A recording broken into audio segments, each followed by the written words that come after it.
Why is cash trash? Well, if the money supply is expanding at 7% a year, then the risk-free hurdle rate is 7%. If you don't generate more than 7% yield on your cash, then it's devaluing.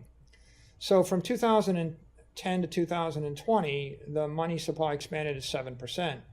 So all the cash you're holding is losing 7% of its value, assuming you have a 0% interest rate or zero yield on the cash.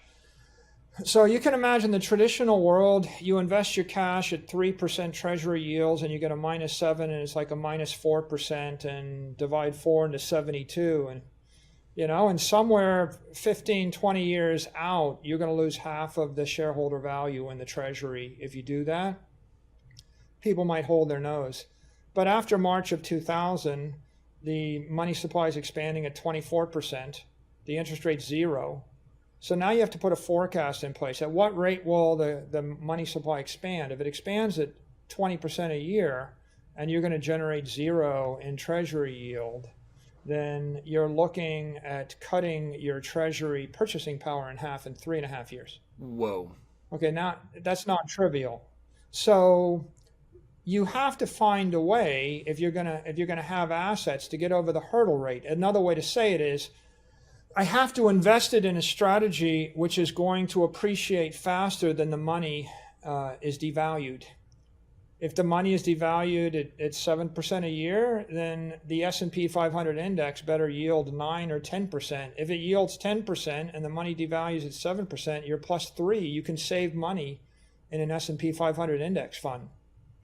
You can't save money with bonds unless you're buying bonds and the interest rates keep getting reduced. If you bought a bond at 4% yield and the interest rate got taken down to 3.5, the bond trades up. And when the interest rate goes down to 3, it trades up again. And when it goes down to 2.5, it trades up again. When the bond rates or the LIBOR, the short-term bond rate and interest rate goes to 0, you can't take it down anymore. So bonds won't hold value either. So now you're in a conundrum. I have a lot of assets, but I'm not beating the hurdle rate, and the hurdle just tripled. This is the problem that a company that's cash rich has, and it's a problem that anybody that works for a salary has, which is I generate a cash and the currency is being devalued every year. The real question is, what's the rate at which it's devalued? And let's do the thought experiment. What if we didn't print any more money? What if the inflation rate, the monetary inflation rate, not the CPI, but what if the money expansion rate was 0? In that case, the currency is also an asset and it's a store of value and a medium of exchange at the same time. That's a complete Austrian economics, like deflationary economy, where we call it hard money or sound money. The closest thing to that would be the gold standard. If the government said you can exchange your money for gold at any time and we'll keep gold equal to the amount of money and we won't print any more money, well, that puts you on a hard money standard. In that case, you could just store your money in a bank and it would be more valuable in the future, not less valuable. When the government goes off the gold standard, and we went off the gold standard explicitly in 1971, now the currency is losing some percent of its purchasing power every year because it's being inflated away. And what's the number? Well, it was about 7% a year, and now it's like 20% a year, and 15 to 20% a year. And you got to figure out, is it 15, 20, or 25? But if it's 15 to 20, the currency is weakening 1 to 2% a month. When it gets to be 40 to 50, it's collapsing. That's Argentina, or worse. So you've either got a country where the currency is weakening or a country where the currency is collapsing. When that happens, now you have a decomposition. The money is broken into 2 components. You have a currency component, which you use as a legal medium of exchange, like the dollar or the euro or the yen or the renminbi. And then you have an asset component, which you use as a store of value over the long term. Money or US dollars have ceased to be a store of value for at least the past decade, since the great financial crisis.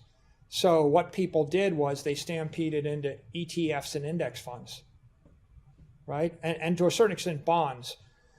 right? How do you store your value over the long term? Well, if I take money and I buy a mixture of stocks and bonds, that will store my value, because if the economy is healthy, the stocks go up by 10% a year. The S&P does.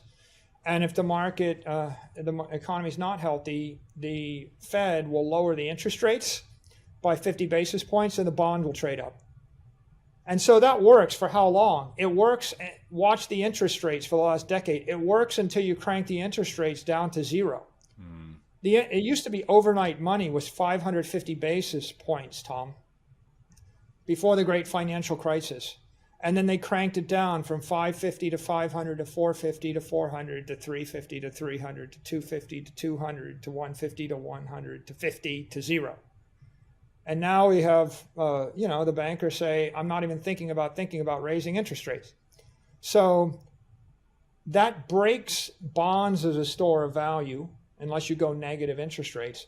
And stocks work, except for the fact that, what stocks worked in the past decade? Apple, Amazon, Facebook, Google, a big tech company that grows 20% a year top line.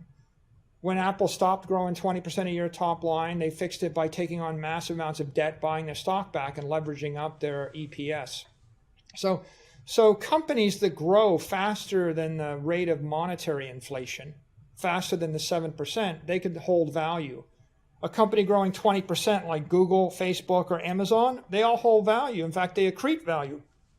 Why? Because 20 is more than 7, right? So it's plus 13% a year, right? What happens to all the other companies? Which companies in the S&P 500 amounted to all the indexes, or to all the gains? It was big tech, right? Big FANG stocks were the winners. Everybody else treads water, because if you're growing at 7% and the money supply is collapsing at 7%, you're net zero. And how else do you get around it? Well, you can go borrow a lot of money, leverage up, buy back half your stock, and get your cash flow per share up. But what happens when you're fully leveraged, which is like where they are right now? You can't do it anymore.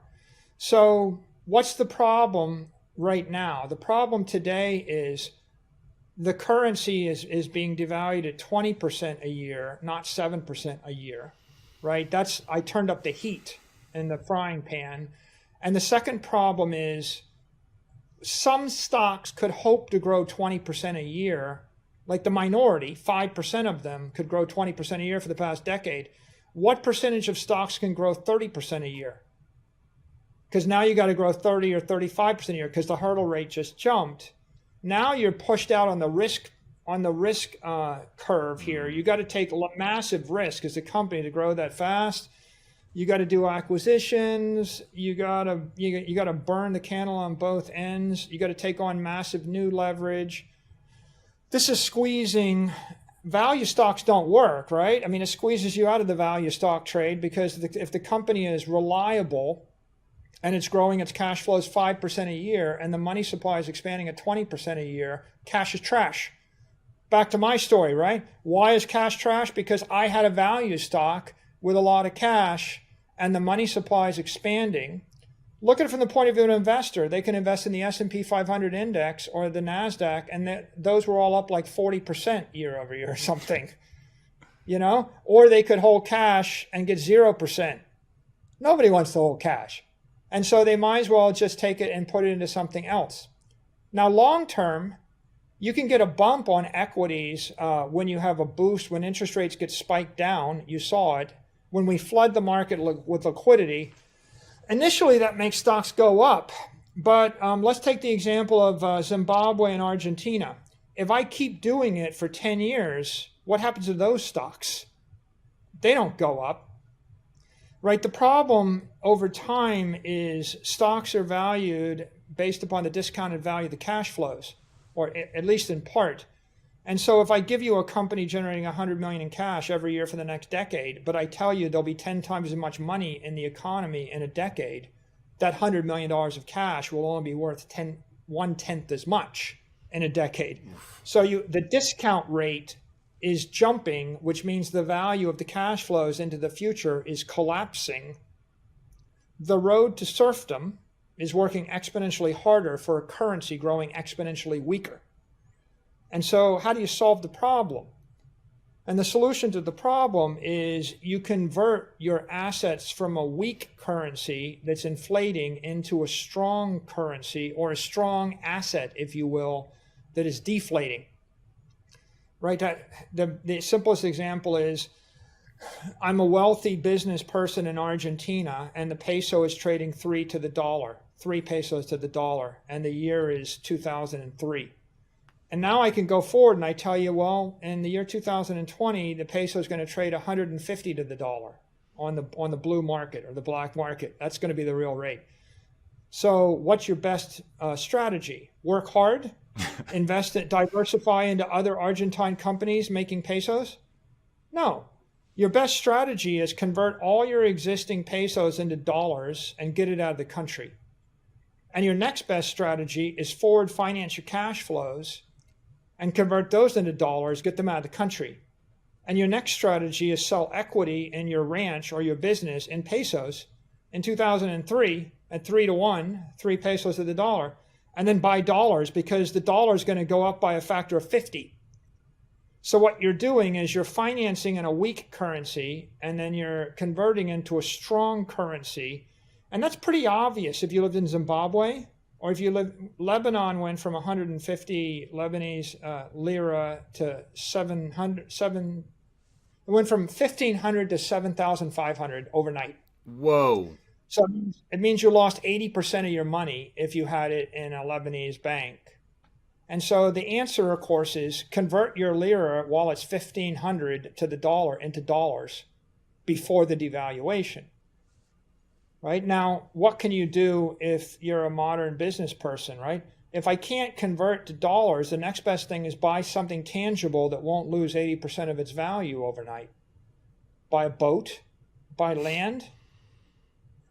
Traditionally, people bought other tangible assets, gold, right? Something like that. But if you buy an asset which is valued based upon its expected future cash flows that are in that collapsing currency, that doesn't work for you.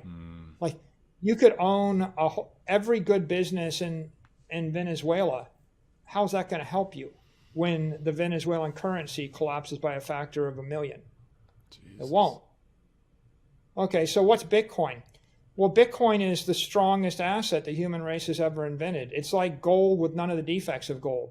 Hello guys, welcome back to my channel. Today I am back with another new video, in which video Michael Saylor has discussed about money marketing and money plan and why cash is stress. Let's watch what Michael Saylor says in this video. If you are Bitcoin related content, then you can subscribe my channel, because I daily upload this type of with money and finance and Bitcoin related content. Actually, in this channel I daily upload financial related content like cryptocurrency, Bitcoin, etc.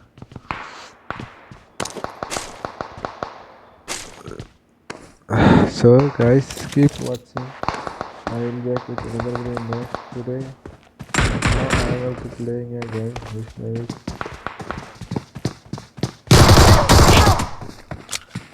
someone has knocked out me and also finished me. Only my number 2 is still alive. He is boasting his health. Let's watch what's happened in the match. Basically, in this channel I upload Bitcoin related content and crypto related content. Investor like Michael Saylor, Raul Paul, Kathy Wood, like this type of economists. They gave interviews and I upload it in my channel. So if you like crypto related content and American finance related content, US economy related content, then you can subscribe my channel, because I upload daily this type of video.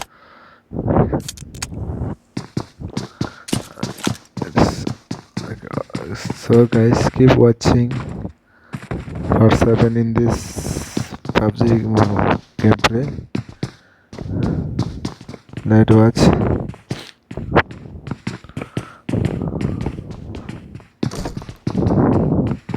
Only one teammate of my team is still alive. Okay guys, I will back with another video in next. So I am going to end this video now. Keep watching my channel because I upload creativity related content